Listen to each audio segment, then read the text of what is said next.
This is one of our favorite recipes here at the ashram. So let's get started. First, I have a few medium-sized potatoes. Any kind of potatoes will do. Don't have to be picky on this one. One thing that is important for this recipe is to wash the potatoes really well. I like to put them in a pan and then use a brush to get all the dirt, little pieces of skin off.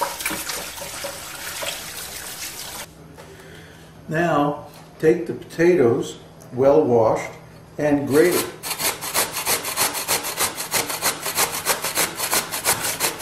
Of course, you can also use a food processor for this if it's more convenient for you.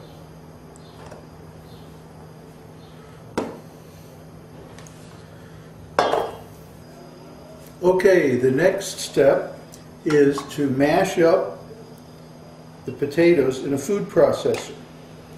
We use our little handy-dandy all-purpose food processing machine here. And at this time, I add the spices. A bit of salt, turmeric, the ever-present hing, coriander, and here's a nice touch, some roasted sesame seeds.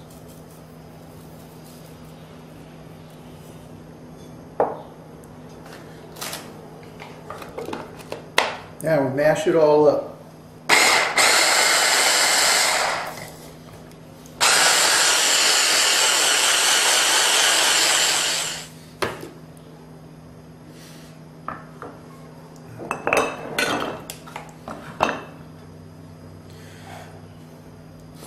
Now you have a very fragrant mixture of potatoes, but the problem with potatoes is that they have too much water.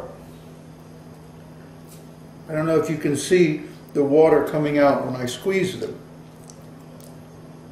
There. So when we go to fry these, they're going to be very, very wet. So we have a solution for this problem, and the solution is polenta. Polenta is partially milled corn. It's available at any grocery store that carries Mexican foods. So we put some polenta in with the potatoes, mix it up real good, and let it soak.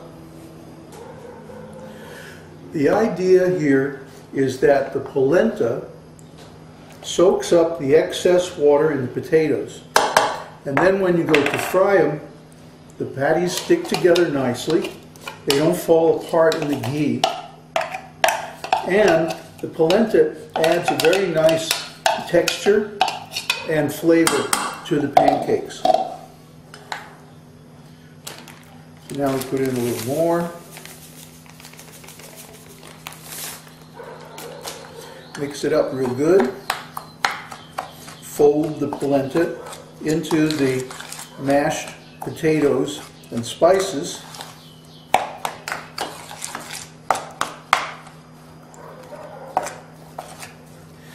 And it makes a nice kind of dry texture. Remember before when I was squeezing it, the water was coming out?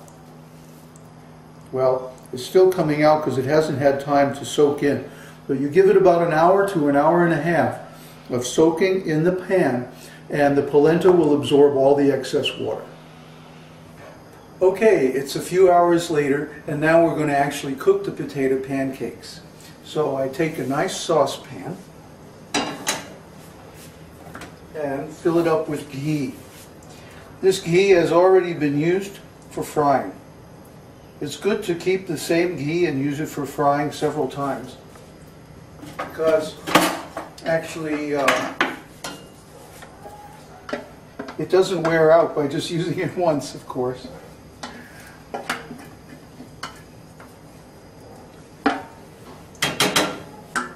In this case, I'm going to put it on a big high flame because we want lots of heat.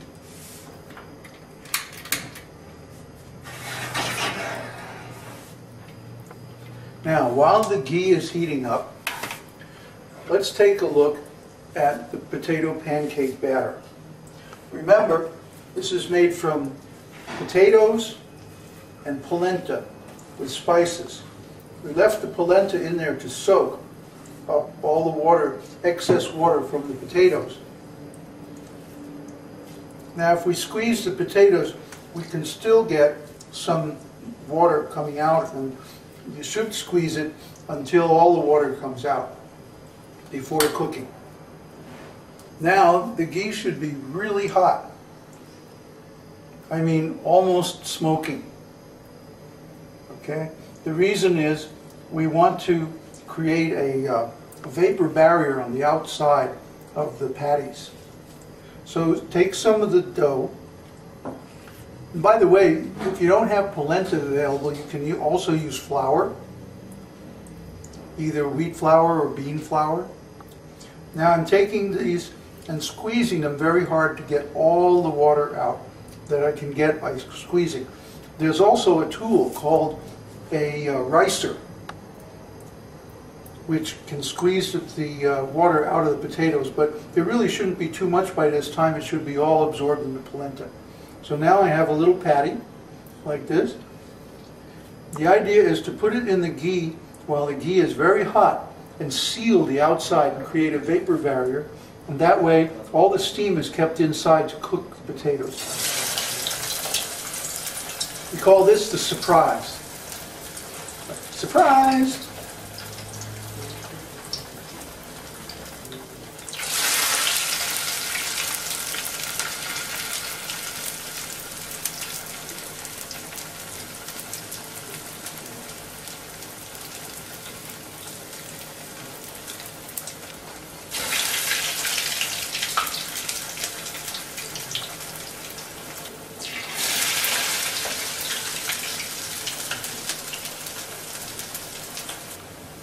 The idea is to cook these fairly fast. You see there's already warm that's brown on the bottom. They're all pretty much brown on the bottom. And when they get like that on both sides, they're done. They need to cook for 2 or 3 minutes. Again, you want to have a fairly high flame because turning the water into steam is going to use quite a bit of energy. So you keep the flame high, it keeps the ghee hot, and then when you put the next ones in, they get a nice surprise.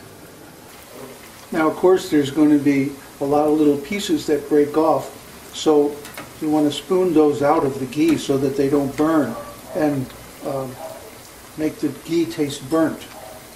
Because ghee is very good at extracting flavor, and so it will also extract the flavor of anything that burns, especially. So while these are cooking, I'm cleaning out the ghee, taking out all the little broken parts. Now, the way you tell when a patty is done is not by how it looks, but by how it sounds. You hear that sound? Kind of a dry, ringing sound. That's not done. That's not done. That's getting done. Almost done. That's done. Okay? So we take them out, get the ghee, drain back, and put it over here to cool. Try to clean up some of those little pieces. At the end I'll show how to clean the ghee after frying so that you can use it again and again. Well, that one's almost done. Hear the noise? Oh, that's done.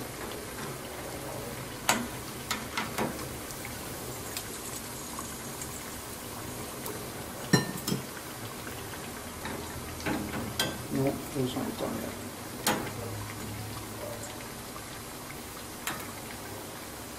Frying, deep frying is an art in itself.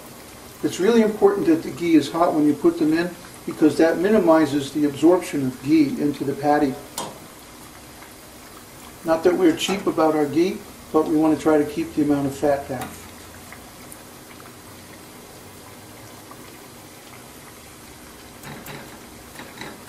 No?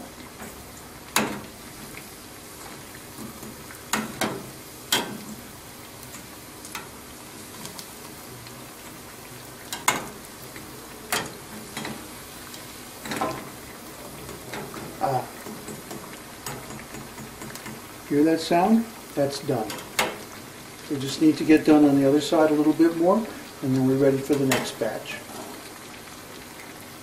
Now the cooking is done, so we're going to let the ghee cool, and then we're going to put it through a rag and filter out all of these little pieces that broke off from the potato puchkis, or whatever we're going to call them.